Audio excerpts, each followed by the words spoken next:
Finals మాత్రమే. Semifinals లో చంద్రశేఖరరావును చిత్తుగా ఓడించి ఇందిరమ్మ రాజ్యాన్ని తెచ్చినందుకు మిమ్మల్ని అభినందిస్తున్నా. మరి ఇవాళ మిమ్మల్ని అడుగుతున్న మిత్రులారా, సెమీఫైనల్స్ లో చంద్రశేఖరరావును చిత్తుగా ఓడించిన మీరు ఇవాళ ఫైనల్స్కి వచ్చినాం.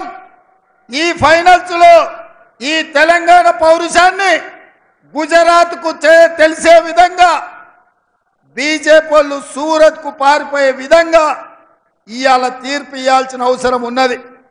ఈ ఫైనల్స్ లో బీజేపీ నరేంద్ర మోడీని ఓడించాల్సిన బాధ్యత ప్రతి ఒక్క కాంగ్రెస్ పార్టీ కార్యకర్త మీద, 4 కోట్ల తెలంగాణ ప్రజల మీద ఉన్నది.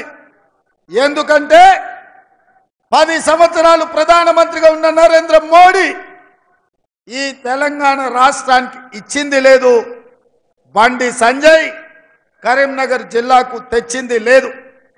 ఇవాళ ఈ వేదిక మీద నుంచి తెలంగాణ సమాజానికి నేను గుర్తు చేయదలుచుకున్నా, ఆనాడు పునర్విభజన చట్టంలో ఈ తెలంగాణ రాష్ట్రానికి బయ్యారం ఉక్కు కర్మాగారాన్ని, కాచిపేట రైల్వే కోచ్ ఫ్యాక్టరీని, 4000 మెగావాట్ల విద్యుత్ ఉత్పత్తి ఎన్టీపీసీ నుంచి మనకి ఇవ్వాలని, ఐటీఐఆర్ కారిడార్ ఇవ్వాలని, గిరిజన యూనివర్సిటీ ఇవ్వాలని, ఐఐఎం ఇవ్వాలని, ఐఐటి ఇవ్వాలని, పాలమూరు రంగారెడ్డి ఎత్తిపోతల సాగునీటి ప్రాజెక్టును జాతీయ ప్రాజెక్టుగా ప్రకటించాలని 2014లో సోనియా గాంధీ గారు, మన్మోహన్ సింగ్ గారు తెలంగాణకి ఇచ్చిండ్రు.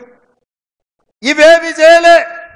ఇవి చేయకపోను పార్లమెంటులో జరిగిన చర్చల సందర్భంగా ఈ దేశ ప్రధానమంత్రి పార్లమెంటరీ వ్యవస్థలను అవమానించే విధంగా పార్లమెంటు తలుపులు మూసి తెలంగాణ బిల్లును